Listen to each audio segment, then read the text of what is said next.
أشاد مسؤول الإسماعيلي بدعم ومساندة النجوم القدامى للحفاظ على هوية الكيان التاريخية،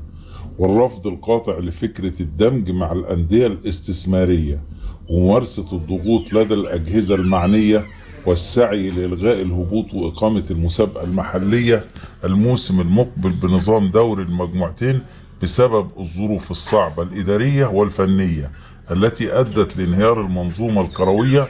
داخل قلعة الدراويش. وكان اللواء نبيل حسب الله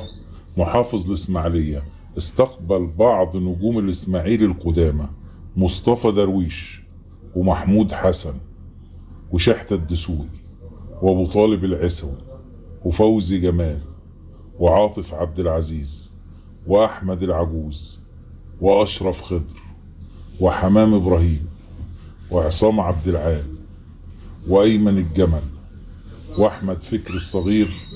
ومحمد صبحي. واستمع المحافظ للآراء المتعددة والحلول العاجلة لإنقاذ النادي إذا نجحت المساعي الحميدة المبذولة خلال الوقت الراهن للاستمرار بدور الأضواء والشهرة. ولفت محافظ الإسماعيلية نظر نجوم الإسماعيلي القدامى عبر فترات زمنية مختلفة أن تحمل مجلس الدراويش الحالي برئاسة محمد رائف العبء الأكبر والتخلي عن الاستقالة التي قدموها مؤخرا كي لا يحدث فراغ إداري يؤدي لمزيد من الانهيار الذي قد لا يحمد عقباه، وحثهم على أهمية السعي الدؤوب للم الشمل وأن يكونوا على قلب رجل واحد حتى تكلل الجهود المبذولة لمساعدة النادي لمواجهة التحديات التي يعيشها خلال الوقت الراهن. ويدرك المسؤولين بالإسماعيلي إن فك حظر القيد بعد سداد وتسوية الغرامات الدولية لصالح المحترفين السابقين الإيفواريين جام موريل ومحمد لامين كونيه والجزائري محمد بن خماسة والتونسيين فراس الشواط وحمد النجاز ونجوم المستقبل الأبرز والأهم في منهاج عملهم لإعادة ترتيب البيت من الداخل